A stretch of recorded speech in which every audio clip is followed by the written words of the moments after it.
ಈ ಥರ back close designs ಮಾಡುವಾಗ ಕೆಳಗಡೆ ಈ ಥರ ಜಿಗ್ಜ್ಯಾಗ್ ಪ್ಯಾಚ್ ವರ್ಕು ಫ್ಯೂಸಿಂಗು ಇಲ್ಲದೆ ಈವನ್ ಆಗಿ ಯಾವ ಥರ ಈಸಿಯಾಗಿ ಮಾಡೋದಂತ ಇವತ್ತು ನಾನು ವೀಡಿಯೋಲಿ ಹೇಳ್ತೀನಿ. ಇದೇ ಥರ ರೆಗ್ಯುಲರ್ ಆಗಿ ನಿಮಗೂ ಸ್ವಿಂಗ್ ಟಿಪ್ಸ್ ಬೇಕಂದರೆ ನಮ್ಮ ಚಾನಲ್ನ ಫಾಲೋ ಮಾಡಿ. ಫಸ್ಟು ನಮ್ಗೆ ಯಾವ ಥರ ಬೇಕೋ ಬ್ಯಾಕ್ ನೆಕ್ಕು, ಲೈನಿಂಗ್ ಮತ್ತು ಮೇನ್ ಫ್ಯಾಬ್ರಿಕ್ನ ಕಟ್ ಮಾಡ್ಕೊಳ್ಳಿ. ಮೇನ್ ಫ್ಯಾಬ್ರಿಕ್ ಮೇಲೆ ಎಷ್ಟು ಬಟ್ಟೆ ನೀವು ಪ್ಯಾಚ್ ಕೊಡಬೇಕೋ ಅದನ್ನು ಡಿಸೈಡ್ ಮಾಡಿ. ನಾನು 6.5 ಇಂಚಸ್ ಬಟ್ಟೆ ಪ್ಯಾಚ್ ಕೊಡ್ತಾ ಇದ್ದೀನಿ. ಸೊ 2 ಇಂಚಸ್ ಫಸ್ಟ್ ಮಾರ್ಕ್ ಮಾಡ್ಕೊಳ್ಳಿ. 2 ಇಂಚಸ್ ಫಸ್ಟ್ ಮಾರ್ಕ್ ಮಾಡಿಕೊಂಡು ಅಡ್ಡನೂ 2 ಇಂಚಸ್, ಸೊ 2x2 ಸ್ಕ್ವೇರ್ ಬರಬೇಕು ನಮಗೆ. ಸೊ ಇಲ್ಲಿ ನೋಡಿ, ಫಸ್ಟ್ ಲೆಂತಲ್ಲಿ ವಿಡ್ತಲ್ಲಿ ಎರಡು ಕಡೆನೂ 2x2 ಸ್ಕ್ವೇರ್ ಬರಬೇಕು. ಸೊ ಅದನ್ನು ಕಟ್ ಮಾಡಬೇಕು. ಸೊ ಇಲ್ಲಿ ನೋಡಿ 2 ಇಂಚಸ್ ಕಟ್ ಮಾಡ್ಕೊಳ್ಬೇಕು. ಸೊ ಕಟ್ ಮಾಡಿದ ಮೇಲೆ ಇದನ್ನು ನಾವು ಟ್ರಯಾಂಗಲ್ ಶೇಪಲ್ಲಿ ಇಟ್ಕೊಂಡು ಸ್ಟಿಚ್ ಮಾಡ್ಬೋದು ಡೈರೆಕ್ಟಾಗಿ.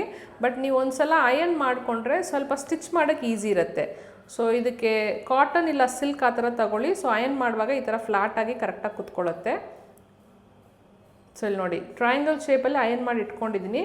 ಫಸ್ಟು ಬಾಟಮ್ ಸ್ಟಿಚ್ ಮಾಡ್ಕೊಳ್ಳೋಣ. ನಾನಿನ್ನೂ ಲೈನಿಂಗ್ ಹಾಕಿಲ್ಲ, ಮೇನ್ ಫ್ಯಾಬ್ರಿಕಲ್ಲೇ ಇದನ್ನು ಫಸ್ಟು ಮುಗಿಸ್ಕೊಂಡು ಬಿಡಬೇಕು. ಸೊ ಬಾಟಮ್ ಸ್ಟಿಚ್ ಮಾಡಿದ ಮೇಲೆ ಜಿಗ್ಜ್ಯಾಗ್ ಆಗಿ ಸ್ಟಿಚ್ ಮಾಡ್ಕೊಂಡು ಬರಬೇಕು.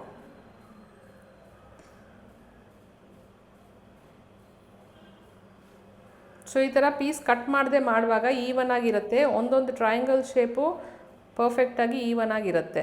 ಸೊ ಚಿಕ್ಕದು ದೊಡ್ಡದು ಆ ಥರ ಆಗಲ್ಲ. ಅದಾದಮೇಲೆ ಅಯನ್ ಮಾಡಿದ್ಮೇಲೆ ನಿಮ್ಗೆ ಇನ್ನೂ ಸ್ಟಿಚ್ ಮಾಡೋಕ್ಕೆ ನೋಡಿ, ಹಿಂಗೆ ಇಟ್ಕೊಂಡು ಸ್ಟಿಚ್ ಮಾಡೋಕ್ಕೆ ಈಸಿ ಇರುತ್ತೆ ಅಯನ್ ಮಾಡಿಕೊಂಡ್ರೆ ಫಸ್ಟೇ. ಸೊ ಕಷ್ಟ ಆಯ್ತಂದರೆ ಪಿನ್ ಮಾಡಿಕೊಂಡು ಮಾಡ್ಕೊಳ್ಬೋದು. ಮತ್ತು ಸೈಡ್ಸಲ್ಲಿ ಎಕ್ಸಸ್ ಇದೆ ನೋಡಿ, ಅದನ್ನು ಸ್ಟಿಚ್ ಮಾಡಿಬಿಟ್ಟು ಬಾರ್ಡರ್ನ ಕಟ್ ಮಾಡಿ ತೆಗೆದುಬಿಟ್ರೆ ನಿಮಗೆ ನೆಕ್ ರೆಡಿ ಆಗುತ್ತೆ. ಸೊ ಇದಕ್ಕೆ ಮೇಲೇನು ಕೆಳಗಡೆನೂ ಆಲ್ರೆಡಿ ಹಳೆ ವೀಡಿಯೋಲು ನಾನು ತೋರಿಸಿದ್ದೀನಿ ಯಾವ ಥರ ಪೈಪಿಂಗ್ ಹಾಕಬೇಕಂತ. ಪೈಪಿಂಗ್ ಹಾಕಿದ್ರೆ ಮೇಲೆ ಕೆಳಗಡೆ ಫಿನಿಶ್ ಆಗುತ್ತೆ. ಸೊ ಈ ಥರ ಬ್ಯಾಕ್ ನೆಕ್ ರೆಡಿ.